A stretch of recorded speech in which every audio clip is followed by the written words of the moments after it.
తులసి మొక్క ప్రతి హిందువు ఇంట్లో తప్పనిసరిగా ఉండేది. ప్రతిరోజు పొద్దున స్త్రీలు ఆ మొక్కకి నీరు, అగరొత్తులు, పువ్వులు వేసి పూజిస్తారు. ప్రతి సాయంత్రం దీపం వెలిగించి ఆ మొక్క ముందు ఉంచుతారు. మీరెప్పుడైనా కేవలం ఈ మొక్కని ఎందుకు ఇంత ప్రత్యేకంగా పూజిస్తారు అని అనుకున్నారా?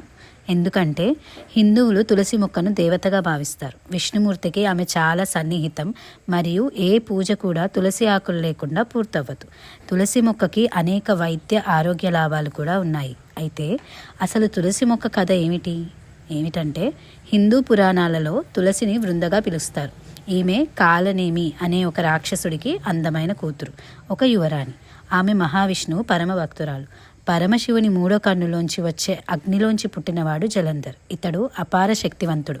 జలంధర్ అందమైన యువరాణి వృందను ప్రేమిస్తాడు. అయితే వృంద ఏమో మహావిష్ణువు పరమ భక్తురాలు, జలంధర్ ఏమో వేరే దేవుళ్ళు అంటే గిట్టనివాడు. కానీ విధి వల్ల ఇద్దరు పెళ్లాడతారు. నిజానికి ఆమెతో పెళ్ళయ్యాక ఆమె భక్తి పవిత్రత వల్ల అతని శక్తి మరింత పెరిగిపోయింది. పరమశివుడిని కూడా ఓడించగలననే అంత మూర్ఖత్వం పెరిగిపోయి జలంధర్ పరమశివుడినే ఓడించే విశ్వానికి అధిపతి కావాలనుకున్నాడు. ఈ విషయం దేవతలందరికీ తెలిసి జలంధర్ శక్తులను చూసి భయపడతారు. వారు విష్ణుమూర్తి వద్దకు సాయం కోసం వెళ్తారు. విష్ణుమూర్తి వృంద తన భక్తురాలు కావటంతో ఆమెకు జరగబోయే అన్యాయం వల్ల సందిగ్ధంలో పడతాడు. కానీ జలంధర్ వల్ల జరిగే నష్టం వల్ల మహావిష్ణువు ఒక మాయ చేయాలని నిర్ణయించుకుంటాడు. జలంధర్ పరమశివునితో యుద్ధంలో ఉండగా విష్ణువు వృంద వద్దకు జలంధర్ రూపంలో వెళ్తాడు. వృంద అతన్ని గుర్తుపట్టలేక అతన్ని జలంధర్ అనే భావిస్తుంది. మహావిష్ణువును తాకగానే ఆమె తన భర్త కాదని గ్రహిస్తుంది.